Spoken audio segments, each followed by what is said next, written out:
যাওয়ার জন্য রেডি। উনারি দুটা বেটা যাদের নাম কিতাবে লিখছেন মোহাম্মদ আর ইব্রাহিম, বাপের সামনে এসে বলছেন আব্বা আপনি কোথায় যাবেন? ইমামে মুসলিম বলেছিল বেটা রে আমি যাব সেই কুফা শহর বেটা। দোনো ছেলে বলেছিলেন আব্বা গো আপনি যখন যাবেন আব্বা তবে আমাদেরকে কার কাছে রেখে যাবেন আব্বা? আমাদের ছোট্ট কালে মা আমাদের ছেড়ে চলে গেছে আব্বা, আমরা কার কাছে থাকবো আব্বা? হায় রে ইমামে মুসলিম দোনো বেটাকে বুক কানে জড়িয়ে ধরে গালে মুখে চুমা খাচ্ছেন আর বলছেন ওরে লাডলা দুলারা, ওরে কলেজার পারা, ওরে নয়নের তারা, জানি না বেটা ওই কুফার মানুষেরা কেমন আছে, গাদ্দার আছে না ভালো আছে, জানি না বেটা তারা কেমন আছে বলতে পারবো না। যদি বেটারে আমি বিপদে পড়ে যাই তবে আমি পড়বো, তোমাদের আমি বিপদে ফেলবো না। দোনো ছেলে বলছেন আব্বা গো আব্বা গো যখন আমরা ছোট্ট ছিলাম আমাদের মা আমাদের ছেড়ে চলে গেছে আব্বা। আব্বা গো যারা মা জগতে বেঁচে নাই তার দুনিয়াতে আব্বা কিছুই নাই। আব্বা গো যার মা জগতে বেঁচে নেই তার দুনিয়াতে আব্বা কিছুই নাই। আমার মা যাওয়ার পরে আব্বা গো আপনার কাছে আমরা দোনো বেটা থাকি, আব্বা গো আমাদেরকেও সাথে করে নিয়ে চলে। ইমামে মুসলিম বলছেন বেটা আমি তোমাদের কোনো মতে নিয়ে যাব না। দোনো ছেলে বলছেন আব্বা গো এটা কেমন কথা বলছেন আব্বা, আপনি যখন যাবেন আমাদের কার কাছে রাখবেন আব্বা? ও যুবক বন্ধুরা একটু শুনেন দিয়ে দেন বাবা চোখের পানি থামবে না। দোনো ছেলে বাপের হাতখানা ধরে বলছেন আব্বা গো আমাদেরকেও সাথে করে নিয়ে চলেন আব্বা, আব্বা গো আমরাও যাব। ইমামে মুসলিম বারবার করে বলছে বেটা রে আমি তোমাদের কোনো মতে নিয়ে যাব না। দোনো ছেলে বলছেন আব্বা গো কপালে যেটা লেখা আছে সেটা হবে আব্বা, দয়া করে আমাদেরকে নিয়ে চলেন আব্বা। ইমামে মুসলিম কোনো মতে দোনো বেটাকে নিয়ে যাবে না। ছোট্ট ছেলে ইমামে মুসলিম কি বলে, ছোট্ট ছেলেটা বলছেন দাদা গো, বড় ভাইকে বলছেন দাদা আমার আব্বাকে যদি বারবার করে বলি আমার আব্বা আমাদেরকে নিয়ে যাবে না, আমার আব্বাকে যদি একজন বলে দেয় আমার আব্বা না করতে পারবে না, সেটাকে বলল সেটা হলো আমার চাচা হোসাইন। ইমাম হোসাইন যদি আমার আব্বাকে বলে দেয় তবে আমাদেরকে সাথে করে নিয়ে যাবে।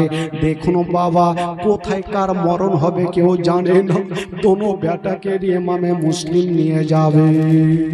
ওই দোনো ছেলে বলছেন আব্বা গো একটু দাঁড়িয়ে যান, আপনার সঙ্গে আমরা যাব না, তবে আব্বা গো 5টা মিনিট দাঁড়িয়ে যান আমরা একটু বাইরে থেকে আসছি। ইমামে মুসলিম বলছে বেটা কোথায় যাবি তোরা, একটু দাঁড়ান। দোনো ছেলে কাঁদতে কাঁদতে ইমামে হোসেনের সামনে গিয়ে দাঁড়িয়ে গেছেন। চাচা গো আজকে একটা কথা বলবো চাচা। ইমাম হোসেন বলেছিল আচ্ছা বলো তোমরা কি বলবে? বলছে চাচা গো আমার আব্বা যাচ্ছে কুফা শহরে, আমার আব্বা আমাদেরকে নিয়ে যায় না, এত করে বললাম আমার আব্বা আমাদেরকে নিয়ে যায় না। ইমামে হোসেন বলেছিল বাবা রে আচ্ছা বলো তোমরা কি যাবে? দোনো ছেলে বলছেন চাচা আমরা যাওয়ার জন্য এসেছি চাচা। ইমামে হোসেন বলেছিল দাঁড়িয়ে যাও। ইমাম হোসেন ডাক দিচ্ছেন ভাই মুসলিম মুসলিম একটু আমার কাছে আসো। ইমামে মুসলিম চলে আসিল। ইমাম হোসেন বলে, ভাই মুসলিম, তুমি যখন যাচ্ছ যাও, তবে তোমার দুটা বেটাকে সাথে করে নিয়ে যাও। ইমামে মুসলিম জোড় হাত করে বলছে, হুজুর আমাকে ভুল করেও যেতে বলবেন না, কারণ জানি না ওই কুফার মানুষেরা কেমন আছে, গাদ্দার আছে না ভালো আছে কেউ জানি না। হুজুর আমি বিপদে পড়ব, আমার দোনো বেটাকে আমি বিপদে ফেলবো না। ইমাম হোসেন বলেছিল, ও ভাই মুসলিম, কপালে যেটা লেখা আছে সেটা হবে, তোমার দোনো বেটাকে তুমি সাথে করে নিয়ে যাও। ইমামে মুসলিম বলল, আল্লাহ, হুসাইন ভাই যখন বলে দিয়েছে, হুজুর যখন বলে দিয়েছে, আমার আর রাখা চলবে না। ইমামে মুসলিম চাঁদের চাইতে সুন্দর চেহারা, দুটা ছোট ছোট ছেলে, 7-8 বছরের ছেলে, কতটা বুদ্ধি হবে, সুন্দর করে গোসল বানিয়ে দিচ্ছেন বাবা।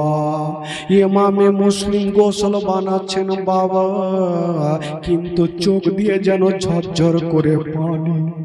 দোনো ছেলে বলছেন, আব্বা গো, আজকে আপনি গোসল বানিয়ে দিচ্ছেন, কিন্তু আপনার চোখ দিয়ে কেন পানি ঝরছে?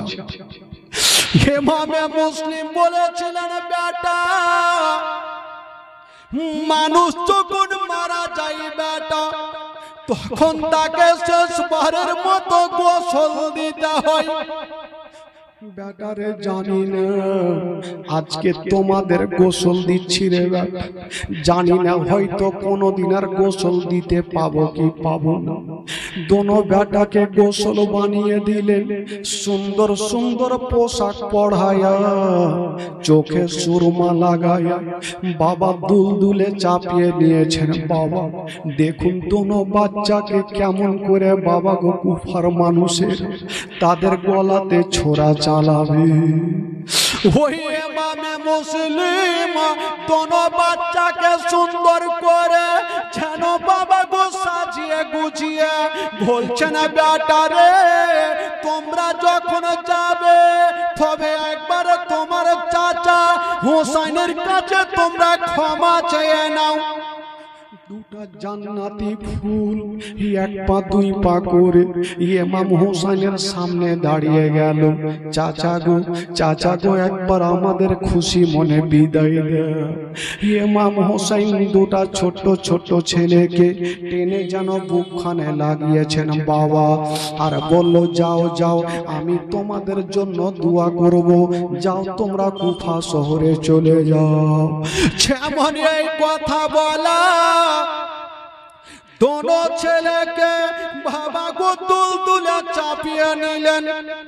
যেমনই চাপিয়েছেন বাবা, ইমামে মুসলিম সবাইকে ক্ষমা করে দিয়া, সবারই কাছে ক্ষমা চেয়ে নিয়া যেন বাবা দুলদুলের লাগামটা টেনে দিলেন। যেমনই দুলদুলের লাগামটা টেনেছেন বাবা গো, দুলদুল চলতে লাগলো। বাবা গো ওই পৌঁছে গেল কুফাতে। যেমনই কুফা শহরে যাওয়া, হাইরে যারা নবীর আশিক, নবীর কালমা পড়নেওয়ালা ছিল, তারা দৌড়িয়ে চলে আসলো। তারা জানতে পেরেছে ইমাম হোসেন আসেনি, উনার চাচাতো ভাই ইমামে মুসলিম এসেছে। তাদের মনের ধারণা এটাও হলো নবী বংশের ছেলে, আমরা সম্মান করব। সবাই গেল আর ইমামে মুসলিমকে তারা সালাম জানিয়ে দিল। যেমনই সালাম বানিয়েছেন বাবা, যেমনই সালাম দিলেন, ইমামে মুসলিম সালামের জবাব দিয়েছেন বাবা।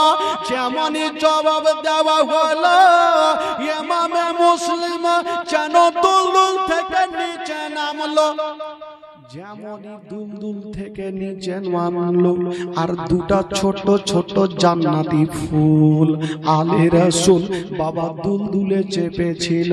দুটা লোক চলে আসিল আর দুটা সুন্দর ছেলেকে বাবা নিচে নামালো, গালে মুখে চুমা খেয়ে তারা নামালো। আজকে তারা চুমা খাচ্ছে গো, আর তারা একদিন এই দোনো বাচ্চার গলাতে ছোরা চালাবে। ওই বাবা গো দোনো বাচ্চাকে চুমা খেয়ে যেন বাবা দুলদুল থেকে নামিয়ে নিল। ও যুবকেরা, ও গো সোনামানিকেরা, ইমামে মুসলিমকে নিয়ে যাওয়া গেল। যেমনই হুজরা খানাতে নিয়ে গেল বাবা গো ওই কুফার মসজিদে ইমামে মুসলিম যেমনই আসরের নামাজ পড়তে গেল, নামাজের শেষে 12,000 মানুষ ইমামে মুসলিমের হাতে হাত দিয়া মুরিদ হল। 12,000 মানুষ ইমামে মুসলিমের হাতে হাত দিয়ে মুরিদ হইল। তো ইমামে মুসলিমের সন্দেহটা মিটে গেল কি, যে কুফার মানুষেরা আগে খারাপ ছিল, এখন তারা খারাপ নয়, এখন তারা ভালো হয়ে গেছে। নচেত একই টাইমে একই সময়ে আমার হাতে 12,000 মানুষ মুরিদ যদি হতে পারে, আমার ভাই হোসাইন যদি আসে তবে কত হাজার হতে পারে। না, কুফার মানুষের আর খারাপ নয়, ভালো হয়ে গেছে। সঙ্গে সঙ্গে ইমামে মুসলিম একখানা চিঠি লিখলেন। কাকে? ইমাম হোসাইনকে চিঠি লিখলেন, ওগো মা ফাতেমার বেটা হোসাইন, আপনি দেরি করবেন না, আমি যেই কাজের জন্য এসেছিলাম কুফার মানুষেরা ভালো হয়ে গেছে, হুজুর গাদ্দার নেই, আপনি তাড়াতাড়ি করে চলে আসেন। এই চিঠি যেমনই ছাড়তে নাই বিপদ বাবা আসতে নাই। কি বিপদ আসলো? একটা লোক ইয়াজিদের কাছে গিয়ে বলতে লাগলো, ওগো ইয়াজিদ, কি হলো?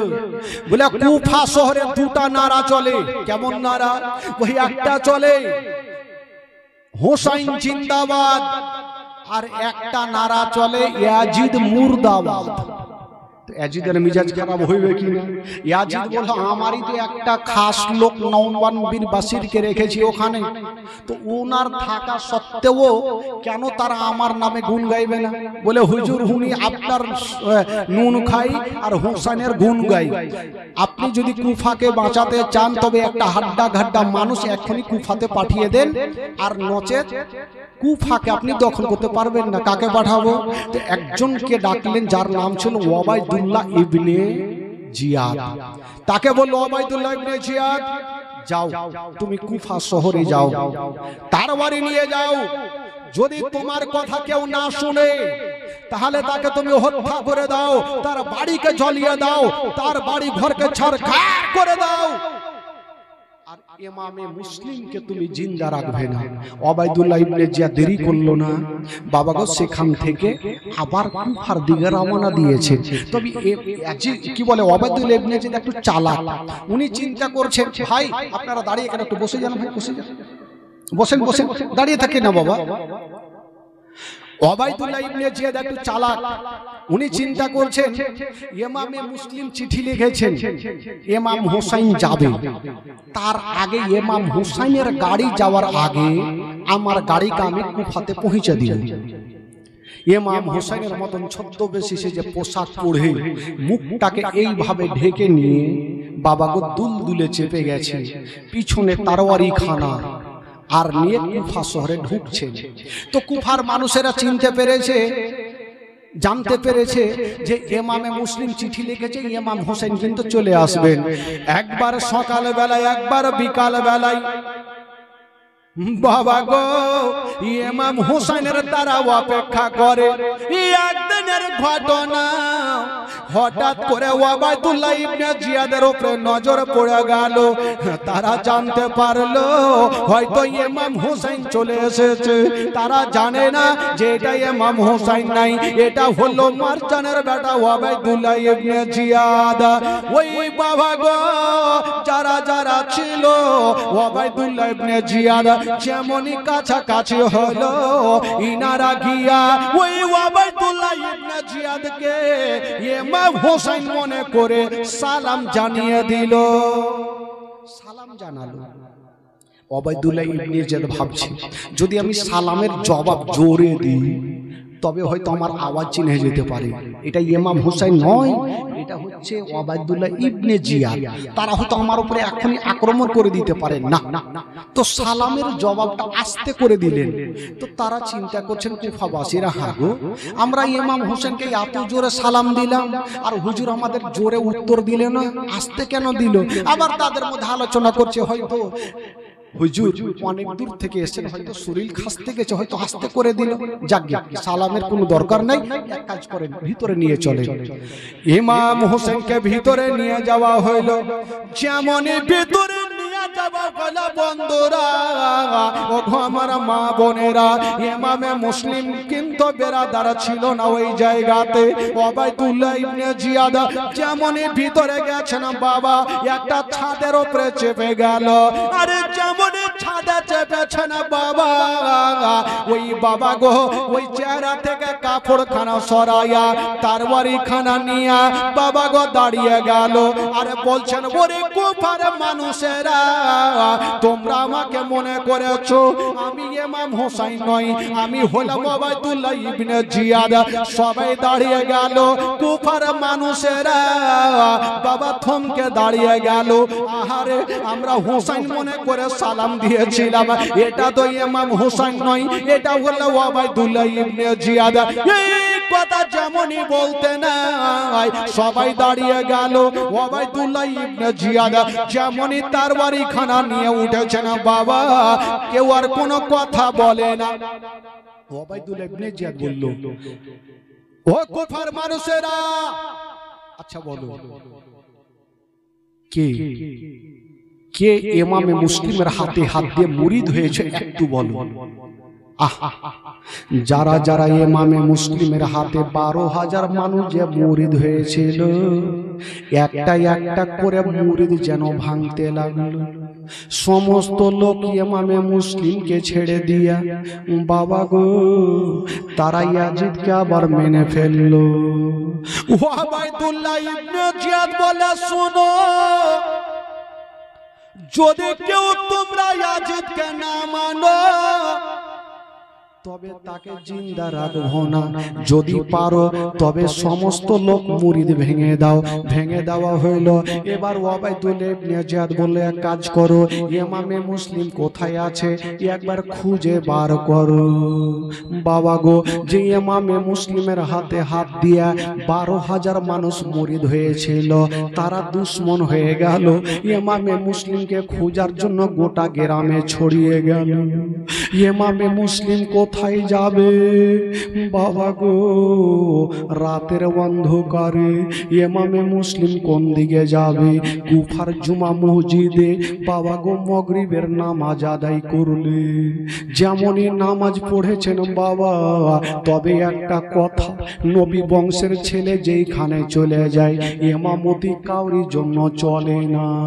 ইমামে মুসলিম নামাজ পড়াচ্ছেন, আর কি বলে 22,000 মানুষ ইমামে মুসলিমের পিছনে নামাজ আদায় করছে। যেমনই নামাজ পড়াচ্ছেন বাবা, ডান দিকে সালাম ফিরায়া, বাম দিকে সালাম ফিরায়া, যেমনই পিছনে দেখছেন বাবা, একটাও লোককে দেখা যায় না।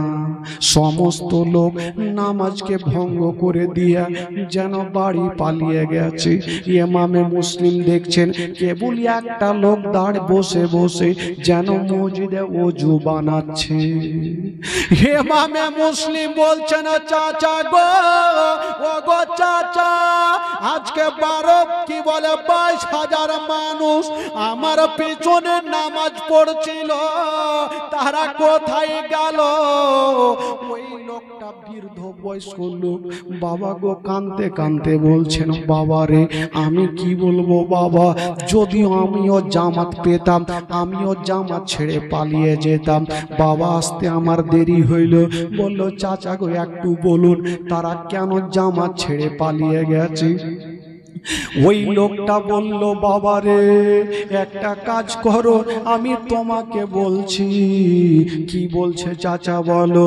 বলছে, বাবা রে যখন তুমি নামাজ পড়াচ্ছিলে, পিছনে নামাজ চলছিল, হঠাৎ করে একটা ইয়াজিদের লোক ঢোল দিয়ে চলে যাচ্ছিল।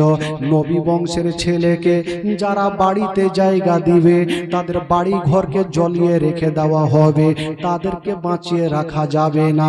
বাবা তুমি নবী বংশের ছেলে, যদি তুমি নামাজ পড়ার পরে কাউকে যদি বলো আমি তোমার বাড়িতে যাব, কেউ তোমাকে না করবে না। এই জন্য তোমার সঙ্গে দেখা না করার কারণে সবাই জামাত ছেড়ে পালিয়ে গেছে। যেমন এই কথা বলা ইমামে মুসলিমেরা চোখ দিয়ে পানি থামলো না, ঝরঝর করে কাঁদতে লাগলো। ওই মসজিদ থেকে রাতের অন্ধকারে বেরিয়ে গেল, মসজিদ থেকে রাতের অন্ধকারে বেরিয়ে গেল। ইমামে মুসলিম কাঁদছেন, আল্লাহ আল্লাহ গো আমি কোথায় যাব?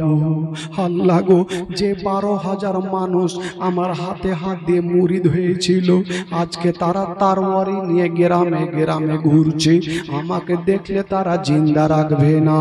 ইমামে মুসলিম বলেছিল, ওরে ইয়াজিদের সৈন্যরা আমরা নিজে থেকে আসি নাই, তোরাই আমাদের 150 খানা চিঠি দিয়ে ডেকেছি রে, আর ডাকার পরে আমাদের সঙ্গে গাদ্দারি করছি রে।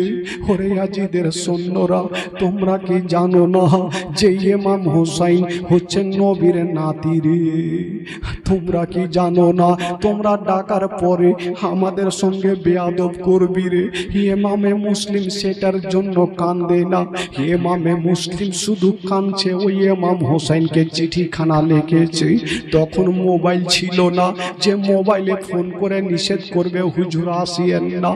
ইমামে মুসলিম কাঁদছে, আল্লাহ যদি আমার কিছু হয়ে যায় তবে জানি না হুজুর তো চলে আসবে, আমার সঙ্গে যেটা ব্যবহার হবে মা ফাতেমা বেটা হোসেনের সঙ্গে সে ব্যবহারটা হবে। ইমামে মুসলিম কাঁদছে, আর রাতের অন্ধকারে বাবা গো খোলামেলা রাস্তা দিয়ে চলে যাচ্ছেন, আর মুখ দিয়ে একটা ছন্দ বের হচ্ছে, মুঝে কো ফাওয়ালো মুসাফির না সমঝো, मैं आया नहीं हूँ बुलाया गया हूँ। जोरे बोलो, मुझे को फवालो मुसाफिर न समझो, मैं आया नहीं हूँ बुलाया गया हूँ। वो मुझे मुसाफिर न समझो, मैं आया नहीं हो बुलाया गया हो, मैं आया नहीं हो बुलाया गया हो। एक में माया कर सताया गया हो, एक आकर सताया गया हूँ, मैं रोया नहीं हूँ रुलाया गया हूँ, मैं रोया नहीं हूँ रुलाया गया हूँ। ये माया कर सताया गया हो, मैं रोया नहीं हो रुलाया गया हो। बेहसते बड़ी में माँ का बन रहा है, मैं बेड़ा नहीं हो बसाया गया हूँ। ইমামে মুসলিম কাঁদছেন আর বলছেন, ওরে কুফার মানুষ তোমরা আমার আমার সঙ্গে গাদ্দারি কেন করছি? তবে ইমামে মুসলিমের সঙ্গে যে দুটা বেটা ছিল, ইমামে মুসলিম একজন আল্লাহওয়ালা একটা লোকের নাম ছিল কাজী সারহার। ওই কাজী সারহার বাড়িতে দোনো বেটাকে রাখলেন আর বলছেন, চাচা গো, এই যে আমার দোনো বেটাকে আপনার কাছে হাওয়ালা করে দিলাম, যদি আমার কিছু হয়ে যায় আমার দোনো বেটাকে শাহী সালামতে একটু মদিনাতে পৌঁছে দিয়ে। কাজী সারহার দোনো বেটাকে আদর করে রাখলেন। হায়রে চাঁদের সইতে সুন্দর সূর্যের মতো চেহারা, দোনো বাচ্চা জান্নাতি ফুল। আলে রাসূল ওই কাজী সারহার কাছে থাক। উনার বাবা ইমামে মুসলিমের কি ঘটনা হইল শুনেন বাবা, কলেজা খানা ফেটে যাবে। ইমামে মুসলিম রাতের অন্ধকারে যেন বাবা রাস্তা ধরে বেরিয়ে যাচ্ছে। কোন দিকে যাবেন বাবা? হায়রে ইমামে মুসলিম যেদিকে যাচ্ছেন বাবা, শুধু রাতের অন্ধকার। গোটা কুফা শহরে জ্বালানা বাতি বন্ধ আছে। ইমামে মুসলিম চতুর্দিকে তাকিয়ে দেখছেন কোন জায়গাতে জ্বালানা বাতি খোলা নেই। বাবা গো, ইমামে মুসলিম কাঁদছেন, রাস্তা ধরে চলে যাচ্ছেন। বাবা গো, একটা কথা ভাবেন, আমি মাওলানা তাফাজ্জুল, যদিও আমি কালিয়াচক থেকে গ্রামে আসি, আর গোটা গ্রাম যদি লাঠি লাগনা ফারসা নিয়ে আমার পিছনে থাকে, আমার আত্মীয় স্বজন নেই, বলুন আমি কোন দিকে যাব? বাবা গো, কতটা ভয়ঙ্কর লাগবে। ইমামে মুসলিম সেখান থেকে কোথায় যাবে? কোন দিকে যাবেন বাবা? ইমামে মুসলিম রাস্তা ধরে চলে যাচ্ছেন বাবা, কোনো দরজা খোলা নেই, কাউরি জালনা বাতি খোলা নেই। কেন খোলা নেই?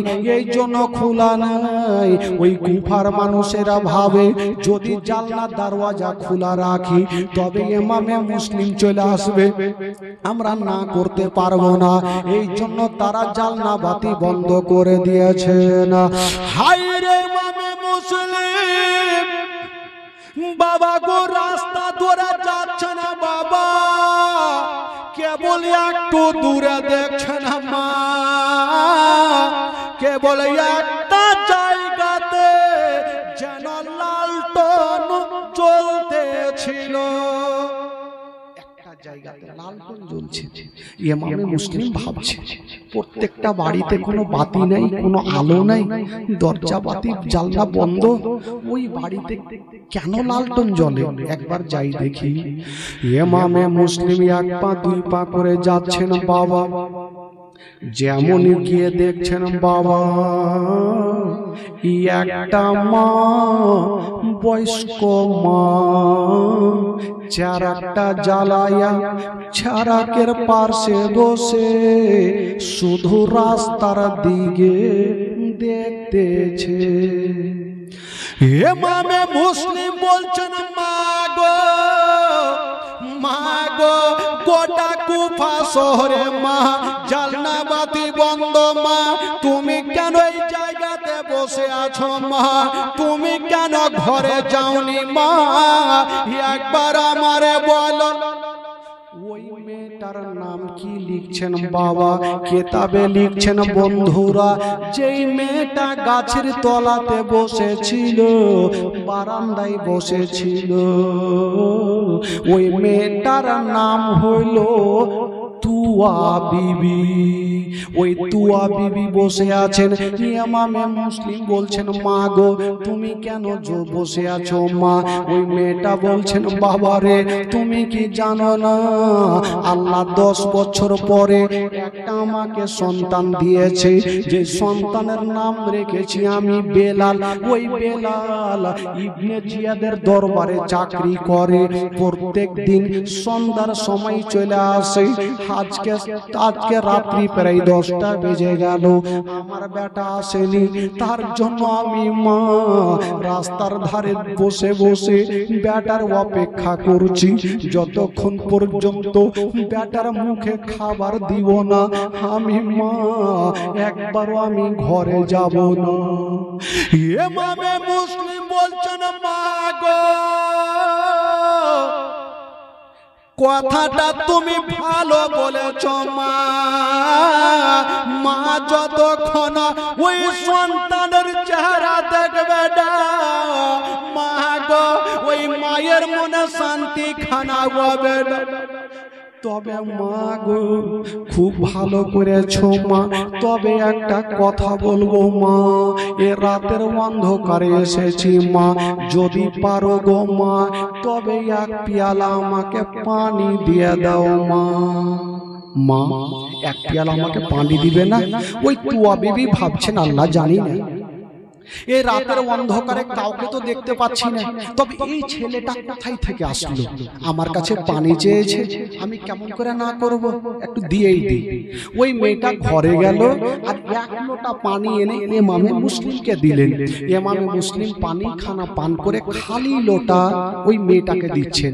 তো তুয়া বিবি খালি লোটা ঘরে রাখতে গেলেন, আবার আসছেন, এসে দেখছেন বন্ধুরা ইমামে মুসলিম এখনো দাঁড়িয়ে, কিন্তু চোখ দিয়ে যেন ঝরঝর করে পানি ঝরছে। ওই মেয়েটা বলছেন বাবা তুমি পানি চাইলাম পানি দিলাম, এবার তুমি তোমার বাড়িতে যাও। এই কথা যেমনই বলতে নাই ইমামে মুসলিমের আর কলেজা খানা থামলো না, কাঁদতে লাগলো, মা গো আমার বাড়ি যদি থাকতো গো মা তবে তোমার কাছে পানি চেয়ে খেতাম না। মা গো হে রাতের অন্ধকারে আমি গ্রামে গ্রামে ঘুরতাম না মা।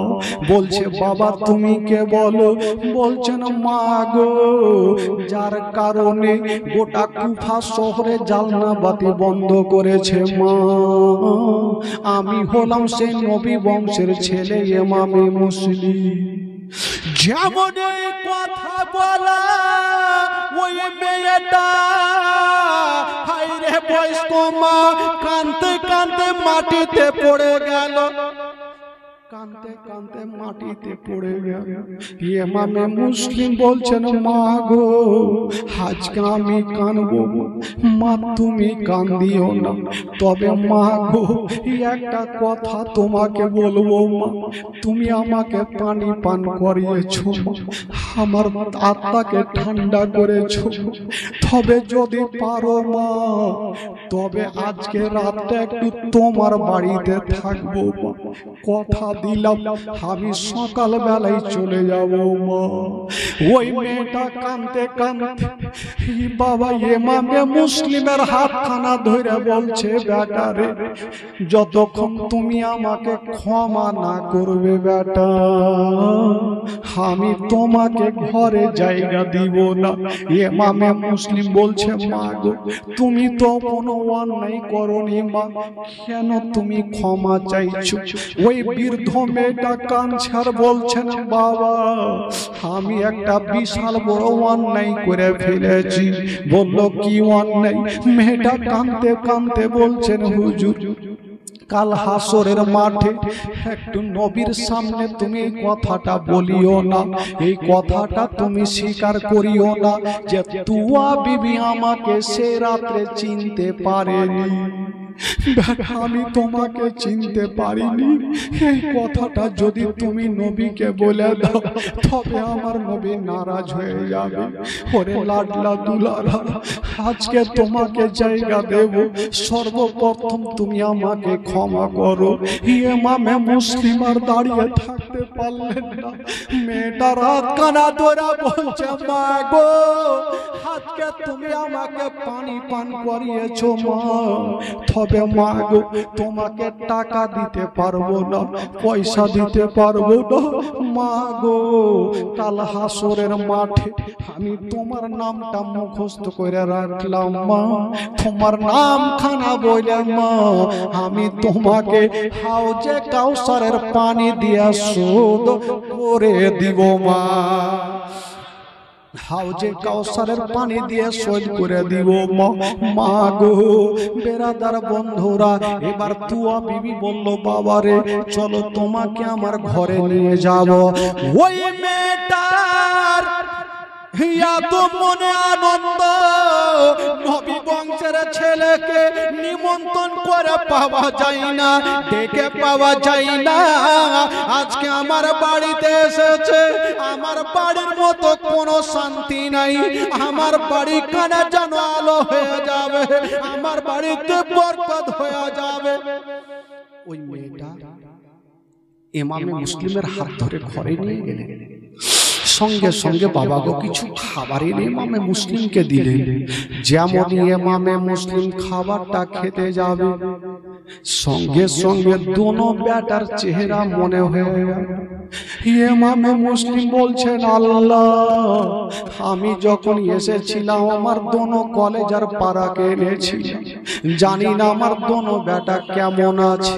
খাবার খেতে পারলেন না, বাবা ঘরে আরাম করতে লাগলেন। তবে তুয়া বিবির একটা মনের সন্দেহ যে আমার বেটা বেলাল তো ইবনে জিয়াদের দরবারে কাজ করে, এখন আমার বেটা আসবে, যদি নবী বংশের ছেলেকে আমার বাড়িতে দেখে লাই তবে এই খবরটা হয়তো জানিয়ে দিতে পারে। তো সঙ্গে সঙ্গে বলছেন, হুজুর, ওগো নবী বংশের ছেলে ইমামে মুসলিম এক কাজ করেন, আপনাকে একটা পার্সোনাল ঘর দিলাম, ওই ঘরে আপনি থাকেন।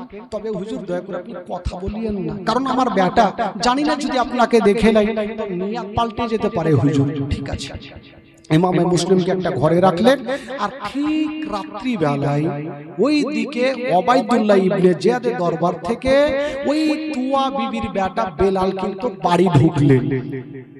মা, মাগো তাড়াতাড়ি করে খাবার দেন। মা, কেন কি হলো বেটা? বলছে, মাগো আর বলিয়েন না মা, ওবাইদুল্লাহ ইবনে জিয়াদ একটা ইনাম রেখেছে মা, ইবনে জিয়াদ কি বলে ইমামে মুসলিমকে যে খুঁজে দিবে তাকে প্রচুর টাকা দিবে মা।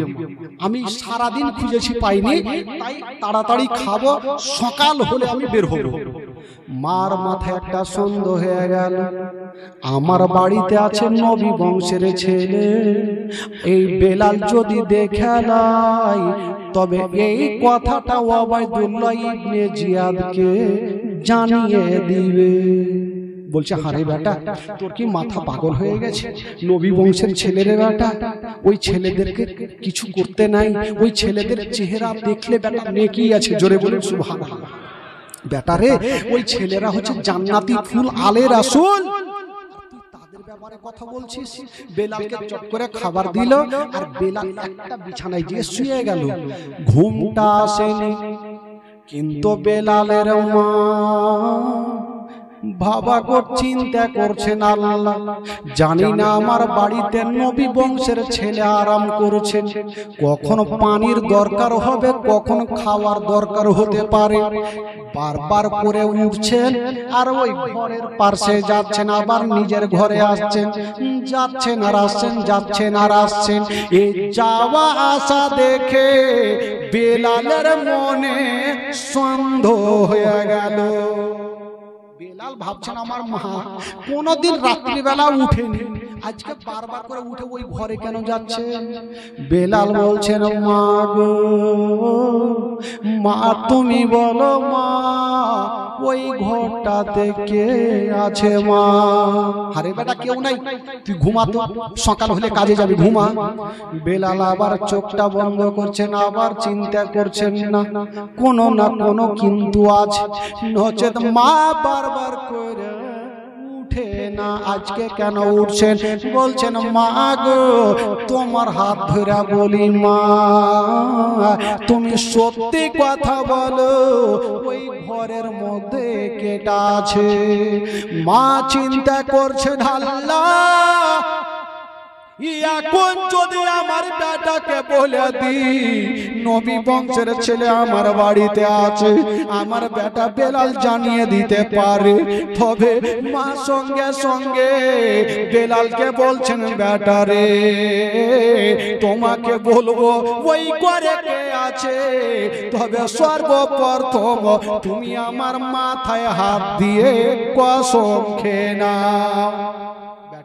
তুমি আমার মাথায় হাত দিয়ে কসম খাও, ওই ঘরের মধ্যে কে আছে তুমি বলবে না। কসম খাবো, ঠিক আছে। ওই বেলাল বেরাদার বলছেন, মা গো আমি তোমার মাথায় হাত দিয়ে কসম খেলাম মা, ওই ঘরে কে আছে আমি বলবো না। বাবা গো, মায়ের মাথায় কসম হাত দিয়ে কসম খেয়েছেন। মা বলছেন, বেটা রে, যাকে তোমরা খোঁজার জন্য ঘুরছো বেটা, আমার ওই ঘরে নবী বংশের ছেলে আছে, যার নাম হলো ইমামে মুসলিম। একটু তালাটা খুলো, তোমার একটু নিজের চোখে দেখবো, তাহলে বিশ্বাস হবে। তালাটা খুলেছেন বাবা, সত্যিকারী নবী বংশের ছেলে ইমামে মুসলিম। ওই বেলালের মনে সন্দেহ, মার মাথায় হাত দিয়ে কসম খাইয়েছি, কিন্তু দিল বলছে, মন বলছে এই কথা সকাল বেলায় ইবনে জিয়াদকে বলে দিব। কসম খেয়েছি ঠিক আছে, কিন্তু আমি বলবোই বলবো। সারা রাত থাকলো, সকাল বেলাতে আবার চাকরিতে যাচ্ছেন। মার মনে সন্দেহ হয়ে গেল, বেটা প্রত্যেক দিন 9টায় চাকরিতে যায়, আজকে এত সকাল সকাল কেন যাচ্ছে না? মা ডাক দিয়ে বলছেন, বেটা তুমি আবার আমার মাথায় হাত দিয়ে কসম খাও, আমার বাড়িতে নবী বংশের ছেলে আছে বেটা, এই কথা তুমি কাউকে বলবে না। বেলাল বলেছিলেন, মা গো আমি কসম খেলাম মা, আমার বাড়িতে যাই আছে মা, আমি কাউকে বলবো না। ঠিক আছে, বলবি না তো ঠিক আছে, চলে যাচ্ছেন। বেলাল কিন্তু রাস্তা ধরে চলে যাচ্ছেন বাবা।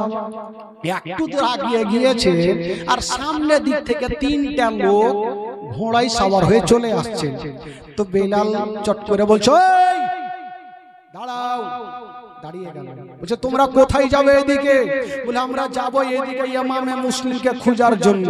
তো বেলাল বলছে, শুনো, তোমরা যতই খুঁজো জিন্দেগিতে তোমরা খুঁজে পাবে না।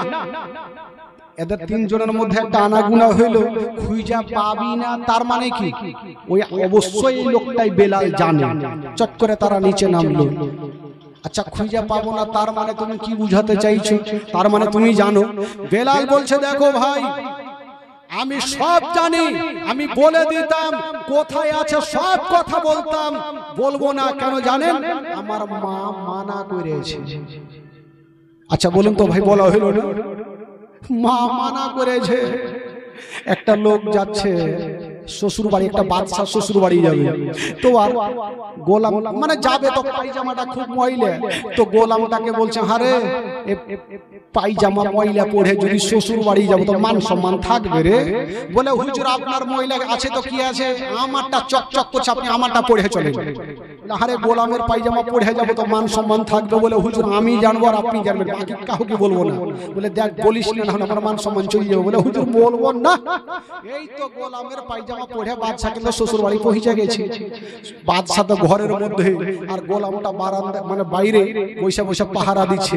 তো কয়েকটা লোক বাদশাকে দেখবো বলে এসে হাজার হলো। বাদশা এসে গোলামটাকে জিজ্ঞেস করছেন, এই গোলাম তোমাদের বাদশা কোথায়?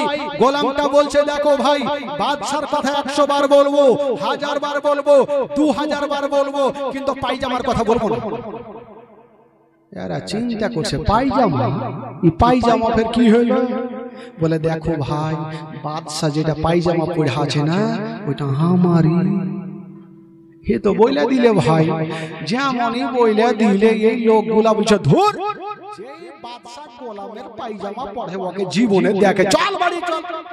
এরা কিন্তু বাড়ি চলে গেল, আর বাদশা কিন্তু ঘর থেকে দেখেছিল, আইসা 2 গালের টাইনা 2 চড়।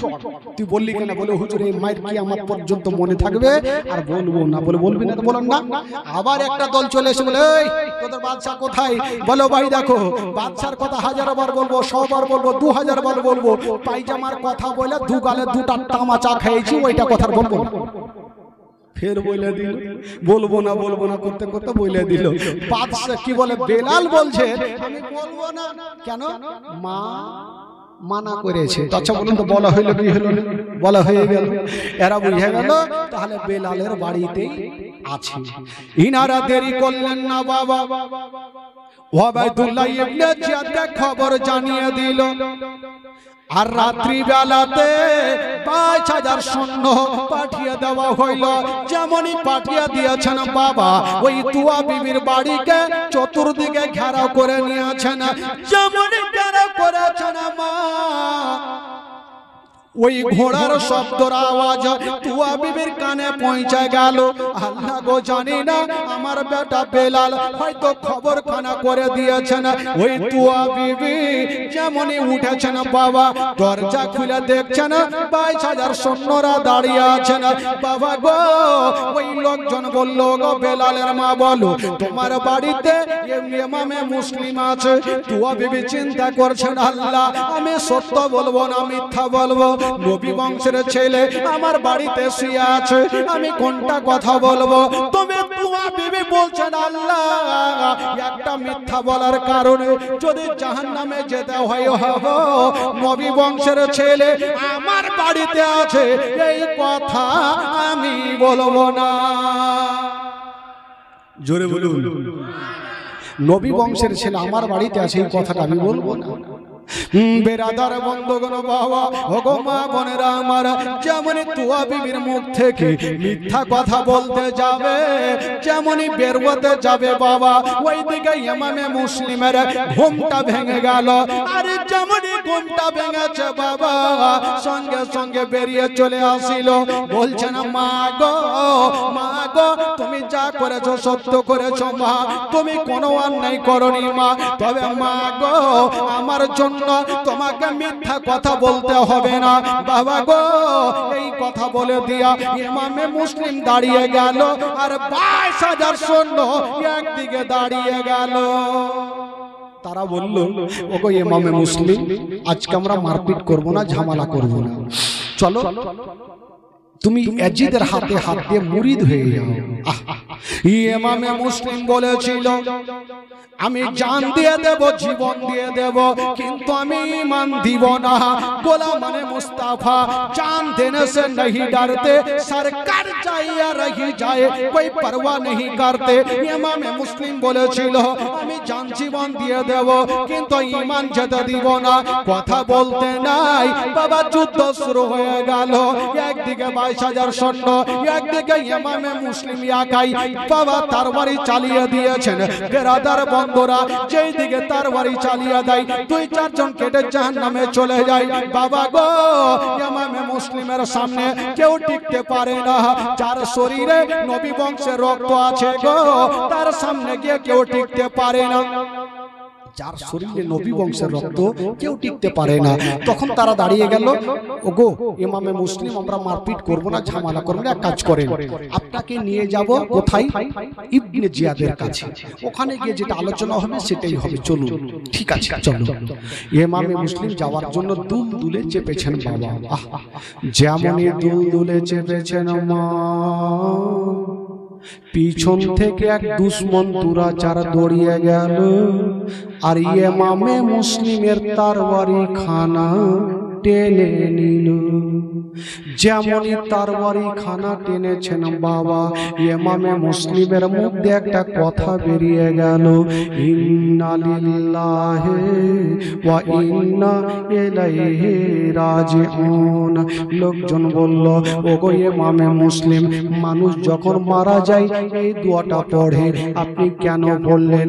ইমামে মুসলিম বলছে, শুনো গো, ওরে ইয়াজিদের সৈন্যরা, আমার তরবারি খানা যতক্ষণ আমার কাছে ছিল, আমার জান ছিল, তরবারি খানা যখন আমার কাছে নাই, বোধহয় আর বেশিক্ষণ আমি বাঁচব না। তার জন্য আগে আমি এই দোয়াটা পড়ে নিলাম। ও যুবক বন্ধুরা, ও গো আমার মা বোনেরা, এইবারে ইমামে মুসলিমকে নিয়ে যাওয়া বলো ওই রাত্রি সমাতে, রাত্রি ১২টায় নাই। ইবনে সাদ বলতে লাগলো, ওগো ইমামে মুসলিম, তুমি ইয়াজিদের হাতে হাত দিয়ে মুরিদ হয়ে যাও। ইমামে মুসলিম বলেছিল, না, আমি জান দিয়ে দেব, জীবন দিয়ে দেব, কিন্তু আমি ঈমান যেতে দিব না। ইবনে সাদ বলল, ওরে তোরা কে আছো রে? ইমামে মুসলিমকে ওই জেলখানাতে ভরে দাও, সারা রাত জেলের মধ্যে থাকবে, সকাল যখন হবে তখন তার বিচার হবে। ইমামে মুসলিমকে রাত্রি 12টায় বাবা গো জেলখানাতে ভরে দেওয়া। যেমনই জেলখানাতে ভরেছেন মা, রাত্রি 12টায় ইমামে মুসলিম জেলের মধ্যে আছে, সঙ্গে সঙ্গে দুটা বেটার কথা মনে পড়ে গেল। আল্লাহ গো, আমার যদি কিছু হয়ে যায় আমার দোনো বেটার কি হবে? আমার দোনো কলেজ আর পাড়ার কি হবে? যারা মা জগতে বেঁচে নেই আমার কাছে তার আদর যত্ন, যদি আমার কিছু হয়ে যায় আমার দোনো ছেলের কি অবস্থা হবে? হায় রে ইমামে মুসলিম, ওই জেলখানার মধ্যে যেন বাবা চটপট করে কান্দে মা। রাত্রি 12টায় ঘুমটা আসে না, ওই জেলের মধ্যে নামাজ আদায় করছেন বাবা, ওই জেলের মধ্যে ইমামে মুসলিম কাঁদছে। সকাল যখন হইল ইবনে সাদ বলল, যাও যাও ইমামে মুসলিমকে ডেকে আনো।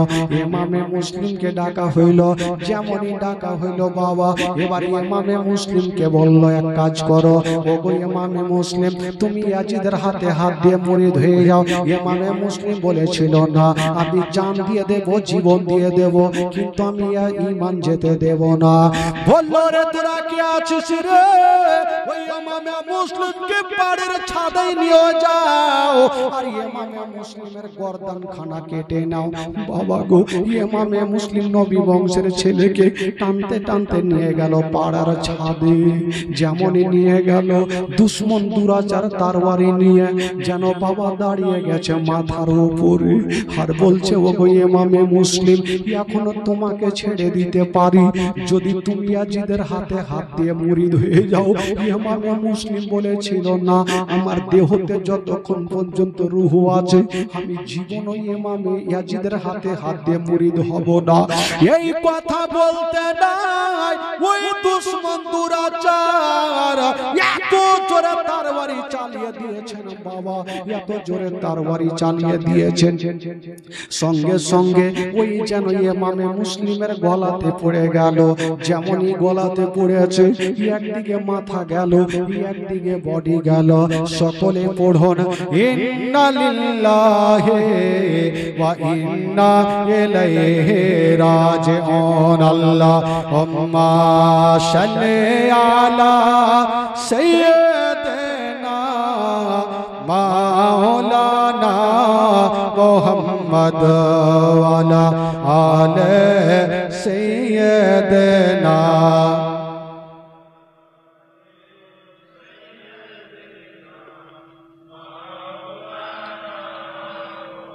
একবার মোহাম্মদে বলুন তো সুবহানাল্লাহ।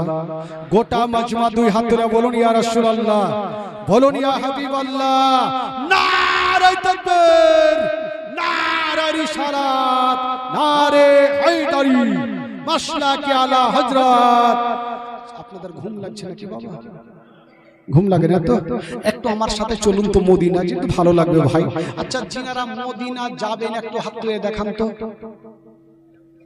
যাদের যাওয়ার ইচ্ছা আছে, মাশাআল্লাহ। আচ্ছা, যারা যাবেন না তারা একটু হাত তুলেন। কেউ নেই, সবার ইচ্ছা আছে। তো ভাবছে কিছু লোক হাত তুলেন যে টাকা নেই তো কেমন করে যাবো। টাকা লাগবে না ভাই, লাগবে দিল।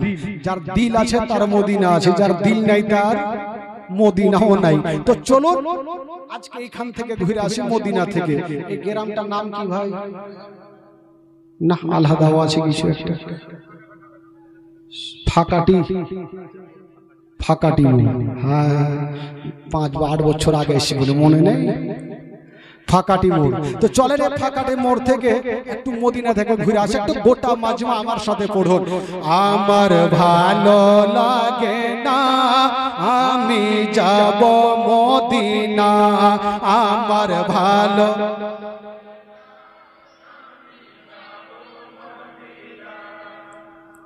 ঢেকিয়া এতগুলা লোক থেকে এরকম করে পড়বে? হ্যাঁ, একটু ঈমান তাজা করেন ভাই, একটু কুট্টা মাজমা জোরে বলেন, তাহলে ভালো লাগবে। বলাতে যদি গুনাহ হয় আমাকে দিবেন, নেকি হলে আপনারা নিয়ে জোরে বলুন, আমার ভালো লাগে না। আরো জোরে, আমার ভালো মদিনাতে না গেলে মন শান্তি পাবে না। আমার ভালো, আমার ভালো,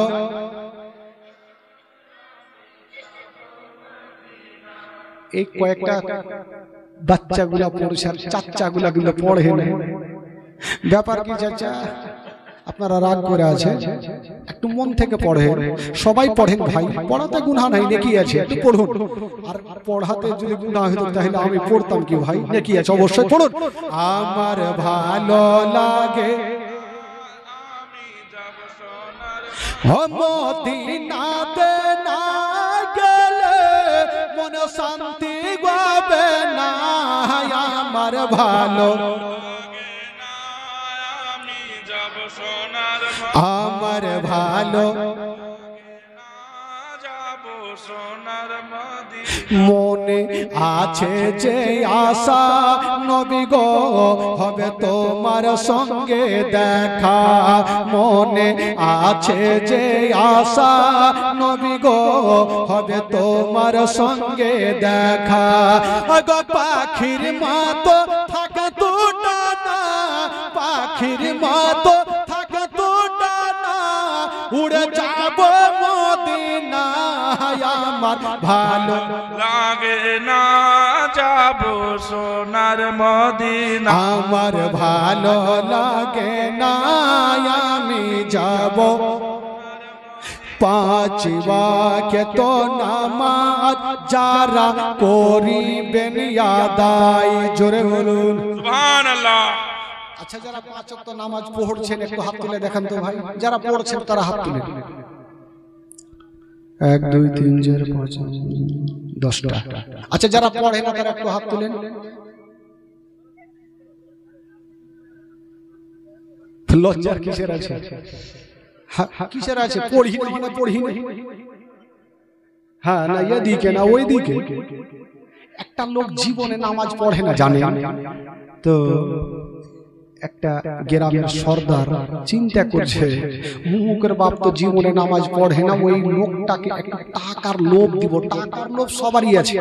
ওই লোকটাকে ডেকে বলছে, শুন, আমি গ্রামের মরল, যদি আজ থেকে গন্তি করে তুই 40 দিন নামাজ পড়িস, আমি তোকে 10,000 টাকা দিব।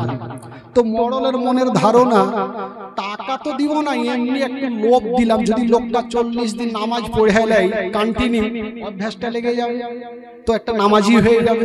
আর এই লোকটা ভাবছে, বাপরে 40 দিন নামাজ পড়ে 10,000 পাবো, তো পড়বো না কেন?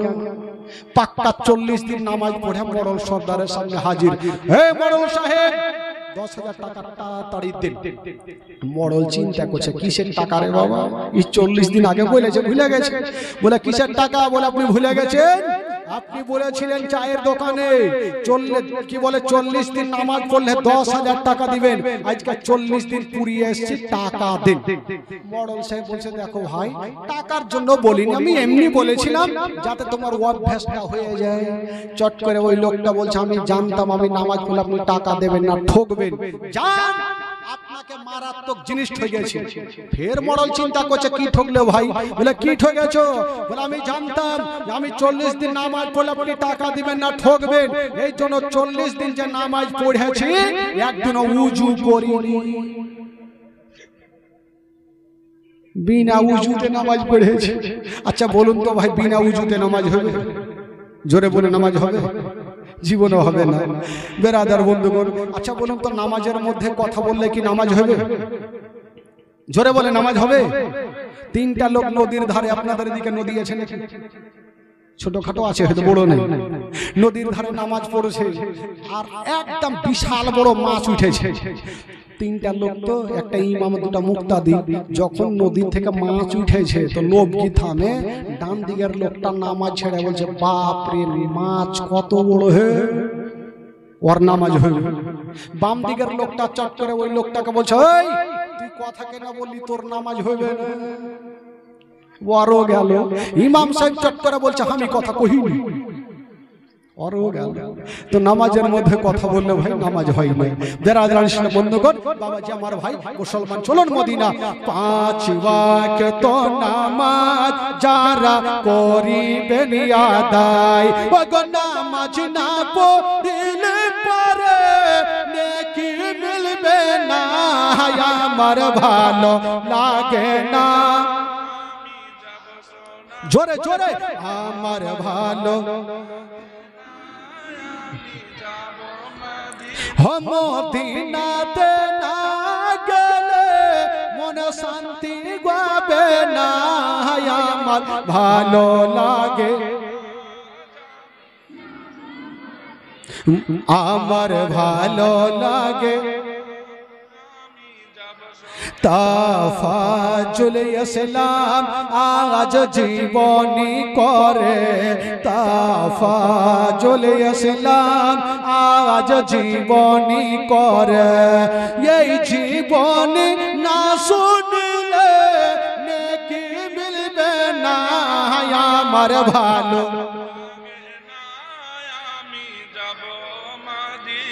আমার ভালো লাগে, আমার ভালো লাগে না, আমি যাব মদিনা। মদিনাতে না গেলে মনে শান্তি পাবে না, আমার ভালো লাগে না, আমি যাব মদিনা। জোরে বলুন সুবহানাল্লাহ, সুবহানাল্লাহ। বেরাদারান ইসলাম, এবার আসুন একটু চোখের পানি ফেলুন। মাগো, এবার শুনেন জীবনী কাকে বলে। আচ্ছা, একটু আগে বললাম ইমামে মুসলিম তো দুনিয়াটা ছাড়লেন। আচ্ছা, ইমামে মুসলিম যখন এসেছিলেন তো সঙ্গে কাকে নিয়ে এসেছিলেন ভাই? দুটা ছেলের নাম কি বলেছিলাম? জোরে বলুন। ইব্রাহিম আর মুহাম্মদ। আহা, নবী বংশের ছেলে, আলে রাসূল, জান্নাতি ফুল। একটু আগে বললাম যে ইমামে মুসলিম ওই দোনো বেটাকে কার বাড়িতে রেখে এসেছেন? কার বাড়িতে রাখলেন? ভুলে গেছেন? হ্যাঁ, কাজী শাহীর বাড়িতে রেখেছিলেন আর বলেছিলেন, চাচা গো, যদি আমার কিছু হয়ে যায় তবে দোনো বেটাকে একটু সহি সালামতে মদিনাতে পৌঁছে দিয়ে, এই কথাটা বলেছিলেন। ইমামে মুসলিম শহীদ হল আর এই খবরটা কাজী শাহর কানে পৌঁছে গেল। একটু মন দিয়ে শুনেন, কালেকশন আপনারা করছেন, একটু চুপচাপ করেন, একটু ঘুরেন, ঠিক আছে, একটু জীবনীটা শুনেন। এই কথাটা ইমামে মুসলিম যে শহীদ হলেন, কাজী শাহর কানে কিন্তু খবরটা পৌঁছে গেল। কাজী শাহ চিন্তা করলেন, ইমামে মুসলিম তো দুনিয়া থেকে চলে গেছে। তবে বেরাদার, ওই দিকে ইমামে মুসলিম যখন শহীদ হলো, ওবাইদুল্লাহ ইবনে জিয়াদ খুশিতে লাফাচ্ছে। একটা লোক এসে বলছেন, ওগো ওবাইদুল্লাহ ইবনে জিয়াদ, আপনাকে খুশি হতে হবে না। কেন? বলে কথাই বলে, সাপকে মারলে সাপের বাচ্চা একদিন ফনা তুলে। কারণটা কি বলো? বলে ইমামে মুসলিম একাই আসেনি, ইমামে মুসলিম তার দুটা বেটাকে সাথে করে নিয়ে এসেছিলেন। কি করব? বলে তারা যখন বড় হবে তখন বাপের বদলা নেবে। কি করব? বলে তার দুটা বাচ্চা এখন কুফা শহরে আছে, আপনি যদি পারেন তবে দুটা বাচ্চাকে ধরে জবাই করে দেন। আহ, ছোট্ট ছোট্ট ছেলে কাজী শাহর বাড়িতে আরামে ঘুমিয়ে আছে, সূর্যর মতো চেহারা। কিন্তু কাজী শাহ চিন্তা করছেন, আল্লাহ, আমার বাড়িতে দুটা জান্নাতি ফুলালে রাসূল শুয়ে আছে। যখন সকাল হবে ইবনে সাদের লোকেরা হয়তো আমার বাড়িতে চলে আসতে পারে, জানি না। তবে যদি চলে আসে দুটা বাচ্চাকে ধরে জবাই করব। ওই কাজী সারা দুটা বাচ্চার কাছে গিয়ে দেখছেন বাবা দুটা বাচ্চা এক অপরের গলা ধরে ঘুমিয়ে আছে।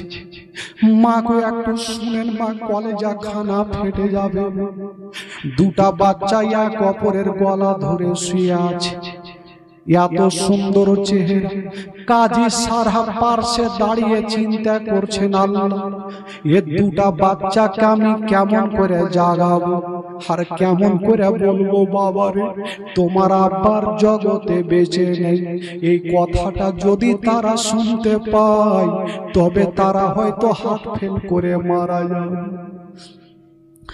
হায় রে কাজী সারা ওই দুই বাচ্চার পাশে দাঁড়ায়া ঝরঝর করে যেন কাঁদতে আরম্ভ করেছে। দুটা বাচ্চাকে কেমন করে বলবো তোমাদের আব্বা, যদি এই কথাটা শুনে দুটা বাচ্চা কি হবে অবস্থা। কাজী সারা কাঞ্চার চিন্তা করছে, আল্লাহ আমি জাগাবো কেমন করে।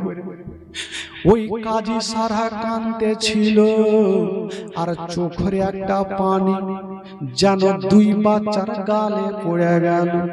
যেমনই গালে পড়ে গেছে ওই বাবা গো ওই দুই বাচ্চা চোখটা খুলে দেখছে কাজী সারার চোখ দিয়ে যেন ঝরঝর করে পানি। দোনো ছেলে বলছেন চাচা হো গো চাচা,